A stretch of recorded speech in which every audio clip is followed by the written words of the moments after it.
ಫಸ್ಟಿಗೆ ನೀವು ನಿಮ್ಮ ಪೋರ್ಟ್ಫೋಲಿಯೋ ಪ್ರಾಜೆಕ್ಟ್ಸ್ಗಳನ್ನು ರೆಡಿ ಮಾಡಿ ಇಡಬೇಕು. ಈಗ ನೀವು ವೆಬ್ ಡೆವಲಪರ್ ಆಗೋದಾದರೆ 5-6 ವೆಬ್ಸೈಟ್ಗಳನ್ನು ಫಸ್ಟಿಗೆ ಬಿಲ್ಡ್ ಮಾಡಿ ಇಡ್ತೀರಿ. ನೀವು ಆ 5-6 ವೆಬ್ಸೈಟನ್ನು ನೀವು ಕರೆಕ್ಟಾಗಿ ಸೆಟ್ ಮಾಡಿಕೊಂಡು ಅದನ್ನು ಗಿಟ್ ಹಬ್ಬಲ್ಲಿ ಹಾಕೋದಿರಲಿ, ಗಿಟ್ ಹಬ್ಬಿಂದ ಮತ್ತೆ ಅದನ್ನು ನೆಟ್ಲಿಫೈಯಲ್ಲಿ ಡಿಪ್ಲಾಯ್ ಮಾಡಿ ರಿಲೀಸ್ ಮಾಡೋದಿರಲಿ. ರಿಲೀಸ್ ಅಂತ ಹೇಳಿದ್ರೆ ನೀವೀಗ ಒಂದು ಕಾಫಿ ಶಾಪಿಗೆ ಒಂದು ವೆಬ್ಸೈಟ್ ಮಾಡಿ ಇಡ್ತೀರಿ ಅಂತೇಳಿ ಅಂದ್ಕೊಳ್ಳುವ.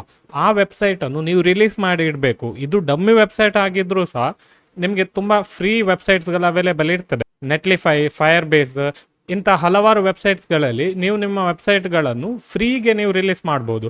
ನಿಮ್ಮ ಪ್ರಾಜೆಕ್ಟ್ಸನ್ನು ನೀವು ನಿಮ್ಮ ಕಂಪ್ಯೂಟರಲ್ಲಿ ಖಾಲಿ ಇಡುವ ಬದಲು ನೀವು ಅದನ್ನು ರಿಲೀಸ್ ಮಾಡಿದರೆ ಎಂತ ಆಗ್ತದೆ ಅಂತ ಹೇಳಿದರೆ, ನೀವೀಗ ಪ್ರಾಜೆಕ್ಟನ್ನು ಅಪ್ಲೈ ಮಾಡುವಾಗ ಅವರು ನಿಮಗೆ ಆ ಪ್ರಾಜೆಕ್ಟನ್ನು ನೋಡಿ ಹೈರ್ ಮಾಡ್ಲಿಕ್ಕೆ ಆಗ್ತದೆ.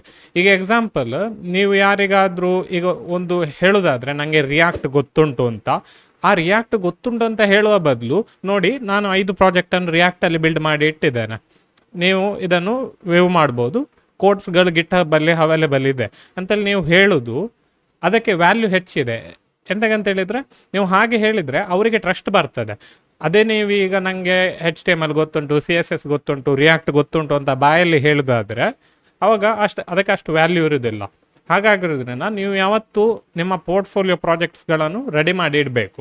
ಸೆಕೆಂಡ್ ಪಾಯಿಂಟ್ ಅಂತ ಹೇಳಿದರೆ, ನೀವು ಅಪ್ವರ್ಕ್, ಫ್ರೀಲಾನ್ಸರ್ ಮತ್ತು ಫೈವರಲ್ಲಿ ಅಕೌಂಟ್ಸ್ಗಳನ್ನು ಕ್ರಿಯೇಟ್ ಮಾಡಬೇಕು. ಈ ವೆಬ್ಸೈಟ್ಸ್ಗಳ ಹೆಸರು ನೀವು ಯಾವತ್ತೂ ನೆನಪಿಟ್ಕೊಳ್ಬೇಕು. ಎಂತಕ್ಕಂತ ಹೇಳಿದರೆ ಈ ವೆಬ್ಸೈಟ್ಸ್ಗಳಲ್ಲಿ ತುಂಬ ಪ್ರಾಜೆಕ್ಟ್ಸ್ಗಳು ಅವೈಲೇಬಲ್ ಇದೆ.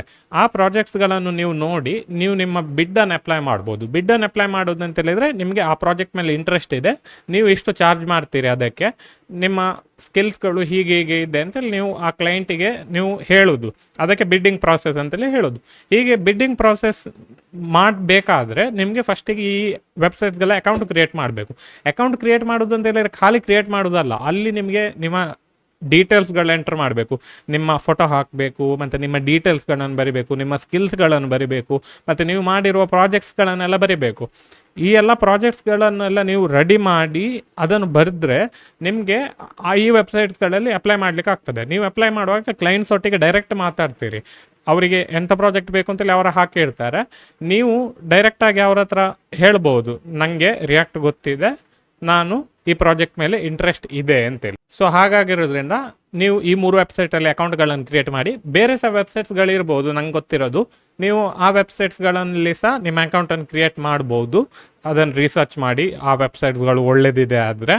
ನೆಕ್ಸ್ಟ್ 3ನೇ ಸ್ಟೆಪ್ ಅಂತ ಹೇಳಿದರೆ, ನೀವು ಈ ವೆಬ್ಸೈಟ್ಸ್ಗಳಲ್ಲಿ ತುಂಬ ಪ್ರಾಜೆಕ್ಟ್ಸ್ಗಳು ಅವೈಲೇಬಲ್ ಇರ್ತದೆ.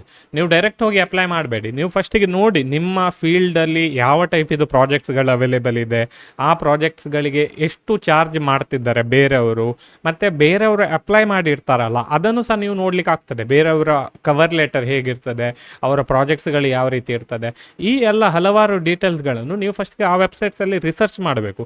ನೀವು ಈ ರಿಸರ್ಚ್ಗಳನ್ನು ಮಾಡಿದರೆ ಎಂತ ಆಗ್ತದೆ ಅಂತ ಹೇಳಿದರೆ, ನಿಮಗೆ ಎಷ್ಟು ಚಾರ್ಜ್ ಮಾಡ್ಬೋದು ಅಂತೇಳಿ ಗೊತ್ತಾಗ್ತದೆ. ಮತ್ತು ನೀವು ಕಲ್ತಿರುವ ಫೀಲ್ಡಿಗೆ ಡಿಮಾಂಡ್ ಉಂಟಾ ಇಲ್ವಾ, ಎಷ್ಟು ಉಂಟು ಅಂತೇಳಿ ಅದು ಸಹ ಗೊತ್ತಾಗ್ತದೆ. ಈಗ ರಿಯಾಕ್ಟ್, ನೋಡ್.js, ಜಾಂಗೋ ಇಂಥ ಹಲವಾರು ಜಾಬಿಗೆ ತುಂಬ ಡಿಮಾಂಡ್ ಇದೆ. ನೀವೀಗ ಈ ವೆಬ್ಸೈಟಿಗೆ ಹೋದ ತಕ್ಷಣ ನಿಮಗೆ ಗೊತ್ತಾಗ್ತದೆ. ನಿಮಗೆ ಅಂಥ ಸ್ಕಿಲ್ಸ್ಗಳು ಇದ್ದರೆ ನೀವು ಆ ವೆಬ್ಸೈಟ್ಸ್ಗಳಲ್ಲಿ ಹೋಗಿ ಅದನ್ನು ರಿಸರ್ಚ್ ಮಾಡಿ ಯಾವ ಜಾಬ್ಸ್ಗಳು ಅಪ್ಲೈ ಮಾಡ್ಬೋದು, ನಿಮಗೆ ಯಾವ ಟೈಪ್ ಇದು ಪ್ರಾಜೆಕ್ಟ್ಸ್ ಬರ್ತದೆ ಅಂತೇಳಿ ನೀವು ನೋಡ್ಬೋದು. ಈಗ ನೀವು ಅದನ್ನು ನೋಡುವಾಗ ನಿಮಗೆ ಈಗ ರಿಯಾಕ್ಟ್ ತುಂಬ ಡಿಮ್ಯಾಂಡಿಂಗಲ್ಲಿ ಇದೆ, ರಿಯಾಕ್ಟಲ್ಲಿ ನಿಮಗೆ ನಾಲೆಜ್ ಇದೆ, ಬಟ್ ಇನ್ನೂ ಸಹ ಒಳ್ಳೆ ಕಲಿಬೇಕು ಅಂತೇಳಿ ಮನಸ್ಸು ಬಂದರೆ ನೀವು ಆ ಪ್ರಾಜೆಕ್ಟ್ಸ್ಗಳನ್ನು ಡಮ್ಮಿ ಪ್ರಾಜೆಕ್ಟ್ಸ್ ಹಾಗೆ ಮಾಡ್ಬೋದು. ಅದನ್ನು ನೀವು ನೆಕ್ಸ್ಟ್ ಟೈಮ್ ಬಿಡ್ ಮಾಡ್ಬೋದು ಅಥವಾ ನಿಮ್ಮ ಪೋರ್ಟ್ಫೋಲಿಯೋಗೆ ಸಹ ಆ್ಯಡ್ ಮಾಡ್ಬೋದು. ಹಾಗಾಗಿರೋದ್ರಿಂದ ಈ ವೆಬ್ಸೈಟ್ಸ್ಗಳಲ್ಲಿ ನೀವು ರಿಸರ್ಚ್ ಮಾಡೋದು ಅತಿ ಅಗತ್ಯಕರ. ಸೊ 4ನೇ ಪಾಯಿಂಟ್ ಅಂತ ಹೇಳಿದರೆ, ನೀವೀಗ ರಿಸರ್ಚ್ ಎಲ್ಲ ಮಾಡಿದ್ದೀರಿ, ನಿಮ್ಮ ಪೋರ್ಟ್ಫೋಲಿಯೋ ಎಲ್ಲ ರೆಡಿ ಉಂಟು, ನೀವು ಕ್ಲೈಂಟ್ಸ್ ಒಟ್ಟಿಗೆ ಇನ್ನು ಮಾತಾಡಬೇಕು. ಕ್ಲೈಂಟ್ಸ್ ಒಟ್ಟಿಗೆ ಮಾತಾಡೋದು ಅಂತ ಹೇಳಿದರೆ ಹೇಗೆ, ಅವರು ಪ್ರಾಜೆಕ್ಟ್ಸ್ಗಳನ್ನು ಪೋಸ್ಟ್ ಮಾಡಿರ್ತಾರೆ, ಆ ಪ್ರಾಜೆಕ್ಟ್ಸಿಗೆ ನೀವು ಅದನ್ನು ಬಿಡ್ ಮಾಡೋದು. ನೀವೀಗ ಬಿಡ್ ಮಾಡುವಾಗ ಒಂದು ಒಳ್ಳೆ ಥರದ ಕವರ್ ಲೆಟರನ್ನು ಬರಿಬೇಕು. ಅದರಲ್ಲಿ ಅವರಿಗೆ ಎಂಥ ರಿಕ್ವೈರ್ಮೆಂಟ್, ಆ ರಿಕ್ವೈರ್ಮೆಂಟ್ ಬಗ್ಗೆ ನಿಮಗೆ ಹೇಗೆ ನಾಲೆಜ್ ಉಂಟು, ನೀವು ಅದರ ಬಗ್ಗೆ ಕೆಲವು ಪ್ರಾಜೆಕ್ಟ್ಸ್ಗಳನ್ನು ಮಾಡಿದರೆ ಆ ಪ್ರಾಜೆಕ್ಟ್ಸ್ಗಳ ಲಿಂಕ್ಗಳು, ಗಿಟ್ ಹಬ್ ಇದು ಲಿಂಕ್, ಈ ಎಲ್ಲ ರೀತಿಯ ವಿಷಯಗಳನ್ನು ನೀವು ಆ ಕವರ್ ಲೆಟರಲ್ಲಿ ಹಾಕಿ ಅವರಿಗೆ ಕಸ್ಟಮಾಗಿ ಕಳಿಸಬೇಕು. ನೀವು ಸುಮ್ಮನೆ ಎಲ್ಲಿಂದಾದರೂ ಕಾಪಿ ಪೇಸ್ಟ್ ಮಾಡಿಕೊಂಡು ಕಳಿಸಿದರೆ ನಿಮಗೆ ಜಾಬ್ ಸಿಗೋದಿಲ್ಲ. ನೀವು ಯಾವತ್ತೂ ಕಸ್ಟಮ್ ಹಾಕಿ ಅವರಿಗೆ ಎಂಥ ವ್ಯಾಲ್ಯೂ ಆ್ಯಡ್ ಮಾಡ್ಲಿಕ್ಕೆ ಆಗ್ತದೆ ಅಂತೇಳಿ ಅಂದ್ಕೊಂಡು ನೀವು ಅದನ್ನು ಬಿಡ್ ಮಾಡಬೇಕು. ನೀವೀಗ 100 ಪ್ರಾಜೆಕ್ಟ್ಸಿಗೆ ಬಿಡ್ ಮಾಡಿದರೆ ಅದರಲ್ಲಿ ನಿಮಗೆ 100 ಪ್ರಾಜೆಕ್ಟ್ಸ್ ಸಿಗೋದಿಲ್ಲ. ನಿಮಗೆ ಅದರಲ್ಲಿ ಸಿಗೋದು ಒಂದು 10 ಜನ ನಿಮಗೆ ಅದಕ್ಕೆ ರಿಪ್ಲೈ ಕೊಡುವರು. 10 ಜನರಲ್ಲಿ ಒಂದು 2-3 ಪ್ರಾಜೆಕ್ಟ್ ಸಿಕ್ಕಿದ್ರೆ ಆಯಿತು ನಿಮಗೆ. ಎಂತಂತ ಹೇಳಿದ್ರೆ ಆ ಪ್ರಾಜೆಕ್ಟ್ಸ್ಗಳ ವ್ಯಾಲ್ಯೂ ಹೈ ಇರ್ತದೆ. ನಿಮಗೆ ಅಟ್ಲೀಸ್ಟ್ 15,000-20,000 ರುಪೀಸ್ ಇದು ಪ್ರಾಜೆಕ್ಟ್ ಇರ್ತದೆ ಒಂದು ಪ್ರಾಜೆಕ್ಟ್. ಹಾಗಾಗಿರೋದ್ರಿಂದ ನೀವು ಚಂದ ಮಾಡಿ ಅವ್ರ ಹತ್ರ ಎನ್ಕ್ವೈರ್ ಮಾಡಿಕೊಂಡು ನೀವು ಅಪ್ಲೈ ಮಾಡಿದರೆ ಒಂದು 10 ಜನ ಆದರೂ ರಿಪ್ಲೈ ಕೊಟ್ಟು ಅದರಲ್ಲಿ 3 ಜನ ಇದು ಮಾಡಿದ್ರು ಸಹ ನಿಮಗೆ ಒಂದು ತಿಂಗಳಿದು 60,000-70,000 ಆರಾಮ್ಸೆ ಮಾಡ್ಬೋದು. ಹಾಗಾಗಿರೋದ್ರಿಂದ ನೀವು ಅಪ್ಲೈ ಮಾಡ್ತಾ ಇರಬೇಕು. ಈ ಸೈಟ್ಸ್ಗಳಲ್ಲಿ ಕೆಲವು ಲಿಮಿಟ್ಸ್ ಇರ್ತದೆ, ಅಂದರೆ ನೀವು 10 ಜನರಿಗೆ ಮಾತ್ರ ಅಪ್ಲೈ ಮಾಡ್ಬೋದು. ಆ ಲಿಮಿಟ್ಸನ್ನು ಖಾಲಿ ಮಾಡಿಬೇಡಿ. ಆ ಲಿಮಿಟ್ಸ್ಗಳು ಖಾಲಿ ಮಾಡಿ ಬೇರೆ ವೆಬ್ಸೈಟ್ಸಲ್ಲಿ ಸಹ ಅಪ್ಲೈ ಮಾಡಿ. ಅಷ್ಟು ಬಿಟ್ಟು ನೀವು ಕಾಪಿ ಪೇಸ್ಟ್ ಮಾಡ್ತಾ ಹೋಗಬೇಡಿ. ಎಂತಕ್ಕಂತ ಹೇಳಿದರೆ ನೀವೀಗ ಅಪ್ಲೈ ಮಾಡ್ತೀರಲ್ಲ, ಆಚೆ ಸೈಡ್ ಸಹ ಒಂದು ಕರೆಕ್ಟಾಗಿರೋ ಮನುಷ್ಯರೇ ಅದನ್ನು ನೋಡೋದು. ಹಾಗಾಗಿರೋದ್ರಿಂದ ನೀವು ಕಾಪಿ ಪೇಸ್ಟ್ ಮಾಡಿದರೆ ಅವ್ರಿಗೆ ಗೊತ್ತಾಗ್ತದೆ. ಎಂತಕ್ಕಂದರೆ ತುಂಬ ಜನ ಅಪ್ಲೈ ಮಾಡಿರ್ತಾರೆ, ಅವ್ರಿಗೆ ಆಲ್ರೆಡಿ ಬೇರೆ ಬೇರೆ ಅಪ್ಲಿಕೇಶನ್ ಬಂದಿರ್ತದೆ. ಹಾಗಾಗಿರೋದ್ರಿಂದ ನೀವು ಕಾಪಿ ಪೇಸ್ಟ್ ಮಾಡಿದರೆ ಅದರಲ್ಲಿ ತುಂಬ ಮ್ಯಾಚ್ ಇದ್ರೆ ಉಂಟಲ್ಲ, ಅವರು ಅದನ್ನು ಇಗ್ನೋರ್ ಮಾಡ್ತಾರೆ. ಹಾಗಾಗಿರೋದ್ರಿಂದ ನೀವು ಯಾವ ಟೈಪ್ ಇದು ಸ್ಕಿಲ್ ಸೆಟ್ಟನ್ನು ಆ್ಯಡ್ ಮಾಡ್ಬೋದು ಮತ್ತು ಯಾವ ರೀತಿ ಆ ಪ್ರಾಜೆಕ್ಟನ್ನು ಸಾಲ್ವ್ ಮಾಡ್ಬೋದು.